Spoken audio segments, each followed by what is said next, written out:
पितामह क्या कहते हैं, इति मति रूप कल्पित तृष्णा, कि हे भगवान मैं अपनी कन्या का विवाह आपके साथ करना चाहता हूँ। भीष्म पितामह ब्रह्मचारी थे, ग्रस्त थे, क्या थे?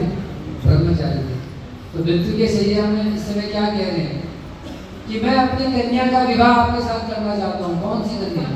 मति रूपी कन्या। ये जो मेरी मति है, जो सभी विषयों से हट गई है, अब अंत में आपके साथ मैं इसका संबंध जोड़ना चाहता हूँ।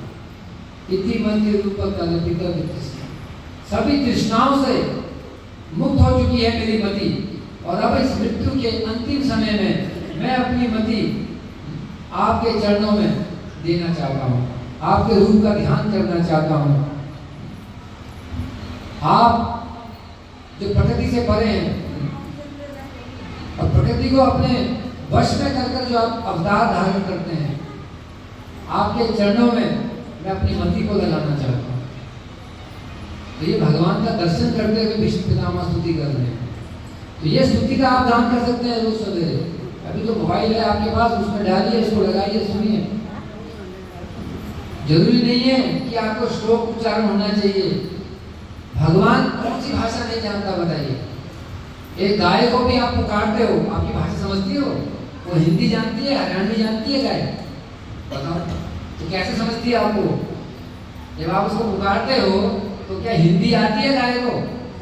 तो कैसे आपकी आवाज में आती है? वो स्कूल में गई, पढ़ा उसने, अब घर में अपने कुत्ते पाल रखे हैं, हम उनको बुलाते हैं, कैसे आते हैं? आवाज मारते ही आते हैं, कैसे आते हैं? तो भावना, भगवान का एक नाम है भावग्राही जनार्दन। आपके भावों से भगवान आकृष्ट होते हैं। ऐसा नहीं कि मैंने सामग्री कितनी चढ़ाई है, सोने की थाल में 56 भोग लगाया। 56 भोग तो दुर्योधन भी देने को तैयार था, मगर भगवान नहीं गए। भगवान गए विदुर के घर, जब शांति दूत बन के आए थे। ना तो मुझे भूख लगी है और ना ही मेरा तुमसे प्रेम है दुर्योधन। हम किसके घर खाते हैं? जिसके घर हमारा प्रेम है या कुछ संबंध, प्रेम है तभी हम जाते हैं किसी के यहाँ खाते हैं। तो अर्जुन थोड़ा प्रेम करता है, भगवान तो उसकी चाल जानते हैं। तो 56 भोग, काजू बादाम पिस्ता सब खाने को तैयार है, मगर भगवान नहीं खाने को तैयार। भगवान कहाँ गए? विदुरानी, विदुर के घर गए। केले के छिक्कर विदुर जी घर में नहीं है, उनकी पत्नी विदुरानी है वहां पर। अब वो भगवान को देकर के हमारी पूजा में भगवान, अब समझ में नहीं आ रहा बैठाऊं कहाँ? अभी अगर प्रधानमंत्री मोदी जी आपके घर में आ जाए तो कहाँ बिठाओगे? ढूंढोगे ना कोई अच्छा आसन, कहाँ बिठाया जाए इनको? तो विदुरानी भी वहां पर अचंभित हो गई कि क्या जो करूं, कहाँ बिठाऊं, क्या खिलाऊं? तो भगवान को देख रही है। तो भगवान का इतना आकर्षण है, भगवान के यथामहन्ति भूतानि भूतेषु च वचेष्वनु प्रविष्टन्य प्रविष्टानि तथा तेषु प्रविष्टम् एतावदेव जिज्ञासं तद्जिज्ञासमात्मनः अनवयव्यतिरेकाभ्यां यस्या सर्वत्र सर्वदा। ये 4 प्रकार के श्लोक भगवान ने पूरे 18,000 श्लोकों को 4 श्लोकों में ही ब्रह्मा जी को बता दिया। ज्ञानम परम गुह्यम में यद विज्ञान समन्वितम स रहस्यम तदंगम च ग्रहणम गतितम मया। हे ब्रह्मा जी, मेरा रहस्य ज्ञान और विज्ञान ये दोनों मैं आपको बताऊंगा। अहम एवा समय वक्रे, सबसे आगे जब कुछ भी नहीं था मैं था। अहम एवा समय वक्रे, और अभी जो देख रहे हो बीच में भी मैं हूँ, पश्चात एतत्, इसके बाद भी जो बचेगा मैं ही बचूंगा, मैं ही मैं हूँ। अगले श्लोक में बताते हैं हृदय अर्थम, अपनी माया के बारे में बताते हैं कि जो मुझसे संबंधित नहीं है वो मेरी माया। माया का अर्थ माया, जो नहीं है, जो नहीं है उसको दिखाना, और जो है उसको छिपा देना, ये माया का काम है। तो अभी माया क्या काम कर रही है? ये पृथ्वी जल अग्नि वायु से बना हुआ शरीर ये दिखा रही है, जबकि ये है नहीं। हम असली में तो आत्मा है और उसको छिपा दिया है, आत्मा को छिपा दिया है और शरीर को दिखा दिया है। तो जो है उसको छिपा रही है और जो नहीं है उसको दिखा रही है, यही माया। तो जो तुम देख रहे सब माया, और जो इसके बीच में तत्व है, जो छिपा हुआ तत्व है, जो छिपाया है उसने, वो असली। और भगवान यहाँ पर अचिंत्य बात करते हैं, कहते हैं ब्रह्मा तुम ये जान लो कि ब्रह्मांड के सारे तत्व मुझमें प्रवेश करते हैं मगर मैं उनमें प्रवेश नहीं करता हूँ। यही बात भगवान श्री कृष्ण गीता में कहते हैं 9वें अध्याय में। कोई कितना ही बड़ा ज्ञानी हो, तपस्वी हो, साधक हो, भगवान की कृपा के बिना, उपनिषद का मंत्र है, वेद मंत्र है, श्रुतियां कहती हैं, भगवान कहते हैं न अयम आत्मा प्रवचनेन लभ्य न मेधया न बहुना श्रुतेन। मैं ज्यादा प्रवचन करने से, ज्यादा सुनने से किसी को प्राप्त नहीं होता हूँ। ना हम प्रकाश सर्वस्य योग माया समावता, अपनी योग माया से छिपा रहता हूँ, सबके सामने प्रकाशित नहीं होता हूँ। न अयम आत्मा प्रवचनेन लभ्य न मेधया, ज्यादा बुद्धि होने से, कोई बड़ा डॉक्टर है, पीएचडी है, या कोई बहुत बड़ा टीकाकार ही क्यों ना हो, या अलग अलग आचार्यों की टीका पढ़ने से भी कोई भगवान को नहीं समझ सकता। भगवान कहते हैं जिसका मैं चयन करता हूँ, जिसको मैं चुनता हूँ, बस वो मुझको देख सकता है। तो इसका अर्थ क्या हुआ कि हम लोग फिर कहीं पर खड़े नहीं होते, फिर तो क्या करेंगे भक्ति करके, जब भगवान स्वयं कह रहे हैं, वेद मंत्र कहते हैं कि भगवान ही जिसको चूज करेंगे, जिसको चुनेंगे, वही भगवान को समझ सकता है। तो फिर हमारा नंबर कहाँ है? तो हमें भगवान चुने, इसके लिए ही हम भक्ति कर रहे हैं कि भगवान का ध्यान हमारी ओर भी आए।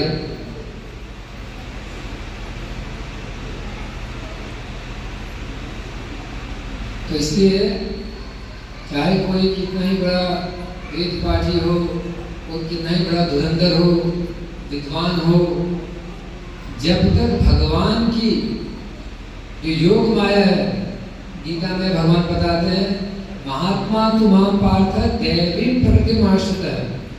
जो महात्मा लोग हैं वो मेरी दैवी प्रकृति के नियंत्रण में रहते हैं। ब्रह्म संहिता में वर्णन है सृष्टि स्थिति प्रलय साधन शक्ति रेक छाये वजस्य भुवनानि विभक्ति दुर्गा इच्छा अनुरूपम यस्य चेष्टतेसा गोविंदमादि पुरुषम तमहं भजामि। जो सृष्टि करती है, प्रलय करती है, शक्ति है भगवान की। भगवान की शक्ति तो एक ही है मगर कार्य दो प्रकार से करती है। जैसे हमारे घरों में आने वाली बिजली, तो एक बिजली जिससे हमारा फ्रिज, हमारा रेफ्रिजरेटर चलता है, जिसके अंदर बर्फ जमती है, और वही बिजली जिससे हीटर चलता है। एक में ठंडी बर्फ जम रही है और एक में गर्मी आ रही है। कैसे? बिजली तो एक ही है। ऐसे ही भगवान की शक्ति एक ही है। यहाँ हम जीवों को दंड देने के लिए महामाया के रूप में कार्य करती है, और जब जीव भगवान के सम्मुख हो जाता है तो वो योग माया के रूप में कार्य करती है।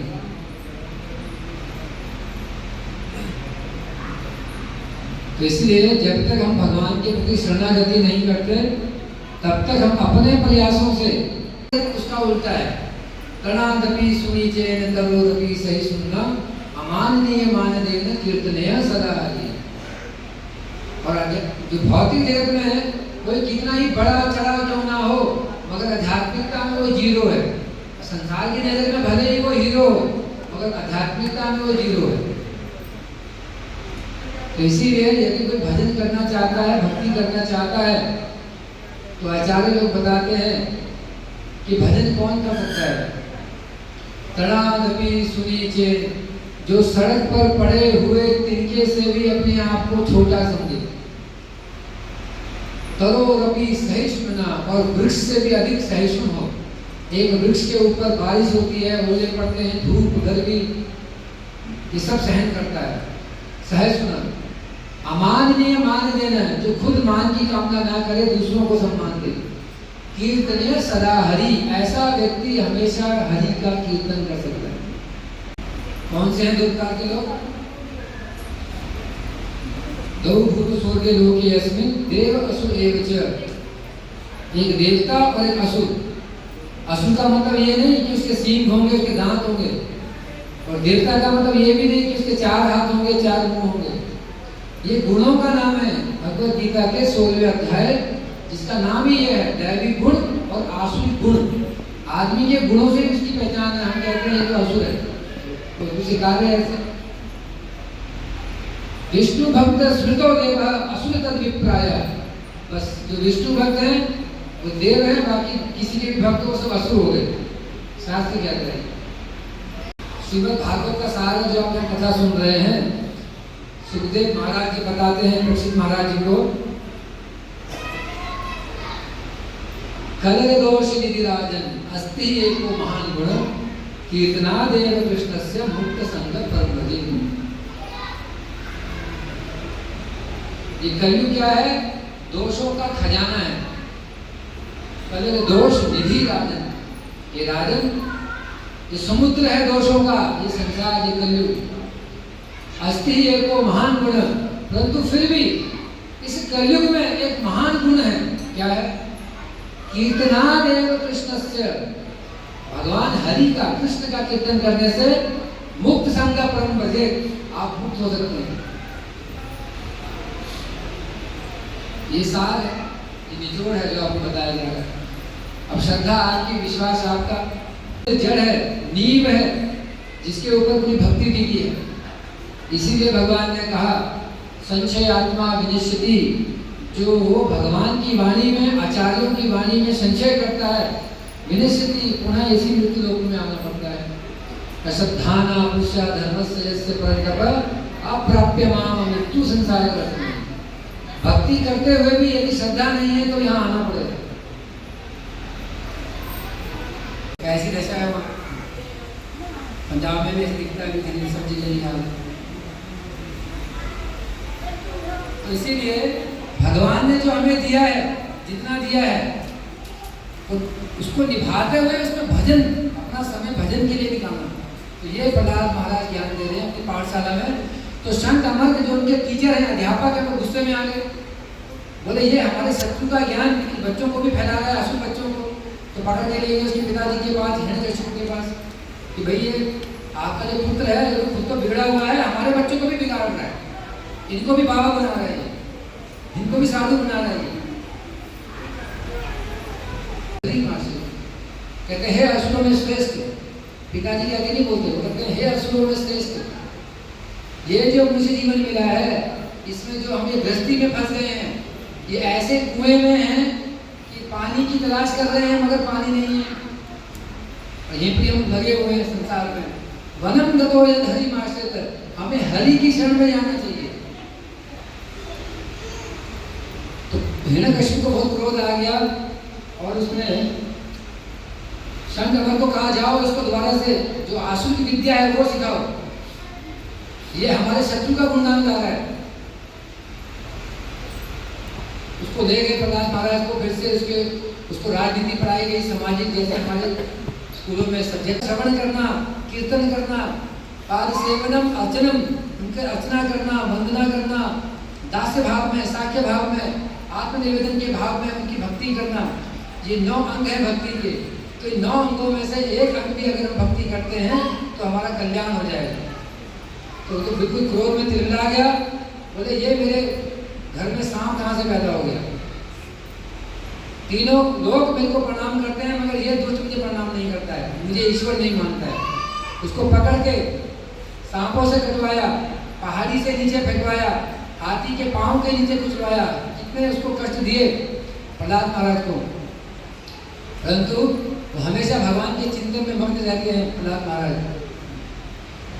अंत में क्रोध में आकर पूछने लगे महल में कि बता, जब सब थक गए, आप जानते हैं अभी पीछे होली गई, होलिका दहन, होलिका को देवताओं से वरदान प्राप्त था, ऐसा एक कंबल, ऐसी एक चादर कि जिसको लपेट कर अगर वो अग्नि में प्रवेश करेगी तो वो जलेगी नहीं, परंतु वो प्रहलाद को अपनी गोद में लेकर बैठ गया भागवत पुराण में। और जो भगवान के भक्त हैं उनसे तुम कोसों दूर रहो, तब उन्हें समझ में आया कि वो कौन थे, वो विष्णु थे। अब यहाँ अजामिल उसने केवल अपने बालक का नाम पुकारा नारायण। आचार्य लोग कहते हैं नाम लेने में 3 स्तर होते हैं। जब शुरुआत में कोई भजन करता है, नाम लेता है, तो उसे बोलते हैं नाम करते हैं हम लोग शुरुआत में, अपराध भी करते हैं, नाम भी जप करते हैं, नाम अपराध। तो धीरे धीरे हम करते हैं नामाभास, अपराध नहीं करते, परंतु अभी भी शुद्ध नाम नहीं निकल रहा मुझसे, वो उस स्तर को बोलते हैं नामाभास। तो अजामिल नामाभास की स्थिति में था, तो इसलिए उसको फिर से एक चांस दिया गया। हमारे प्रभुपाद जी ने अलग से पूरा इस पे ग्रंथ लिखा है, मृत्यु की पराजय, इसमें अजामिल का पूरा प्रसंग दिया गया है कि अजामिल ने किस प्रकार से मृत्यु को जीता। एक बार हरिनाम बोलने से इतने पाप कर जाते हैं कि पापी का सामर्थ्य नहीं कि वो इतने पाप कर सके। तो वो कौन सा नाम है? वो शुद्ध नाम है। तो नामाभास की स्थिति में भी यदि कोई पहुंच जाए तो मुक्त हो सकता है। तो अजामिल को फिर से एक चांस मिला।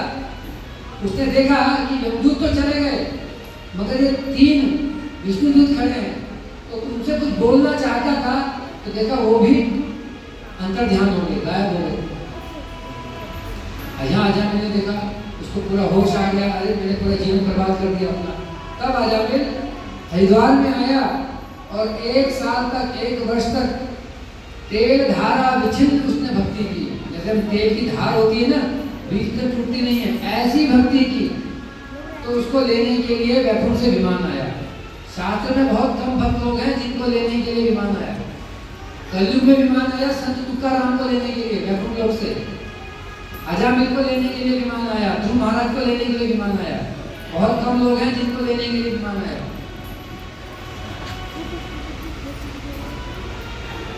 तो संकेत में भी भगवान का नाम लेता है। कैसे? लोग बोलते हैं वो आगे हरे कृष्णा वाले आगे, हरे राम वाले आगे, हरे कृष्णा वाले आगे, संकेत में भी नाम ले रहा है। या फिर आज हमने क्या बनाया है? आज हमने बनाया है राजमा, चावल राजमा, उसमें रा और माँ आ गया, वो भी भगवान का नाम है। आपका राज्य का नाम है ये हरियाणा, हरियाणा, हरि का नाम आ गया। संकेत पूर्वक भी यदि भगवान का नाम लिया जाएगा तो भी कल्याण है। संकेतम पारिहास्यम, यदि कोई मजाक में भी भगवान का नाम लेता है तो भी कल्याण होगा। पारिहास्यम, हंसते हुए, अरे बड़ा भगत बनता है अपने आप को, बड़ा कृष्णा कृष्णा राम राम करते रहते हैं, तब भी उसका कल्याण होगा। क्यों? रसगुल्ला है, रोते हुए खाओगे तो भी मीठा, हंसते हुए खाओगे तो भी मीठा, गुस्से में खाओगे तो भी मीठा।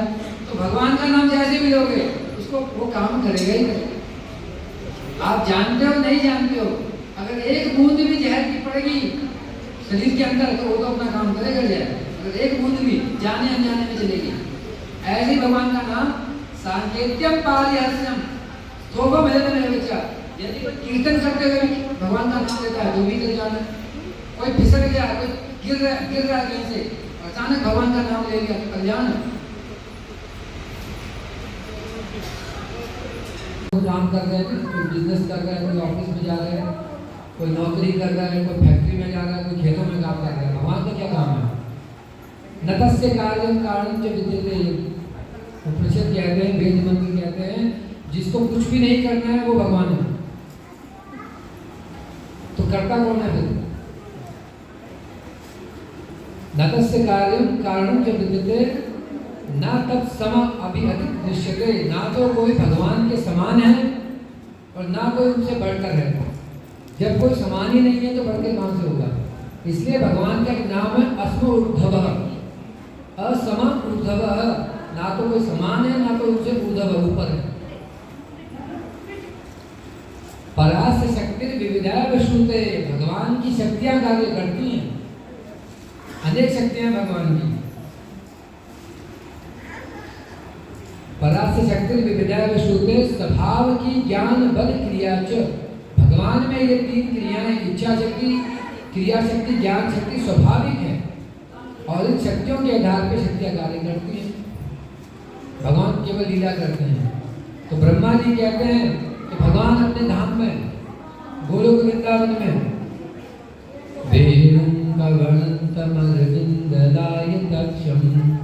बर्हावतं समसितां सुन्दरांगं कंदर्पकोटिकमनीय विशेषशोभं गोविन्दमादिपुरुषं तमहं भजामि।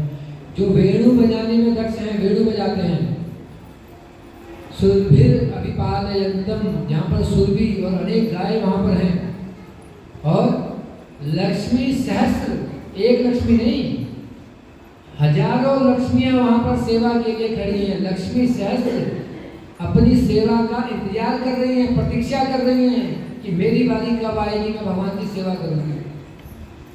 तो भगवान को हमारी सेवा की जरूरत नहीं है, वहाँ लक्ष्मियां खड़ी है। लक्ष्मी सहस्त्र सत्संभ्रम सेव्यमान, गोविंदम आदि पुरुषोत्तमम भजामि, उस आदि गोविंद का मैं भजन करता हूँ।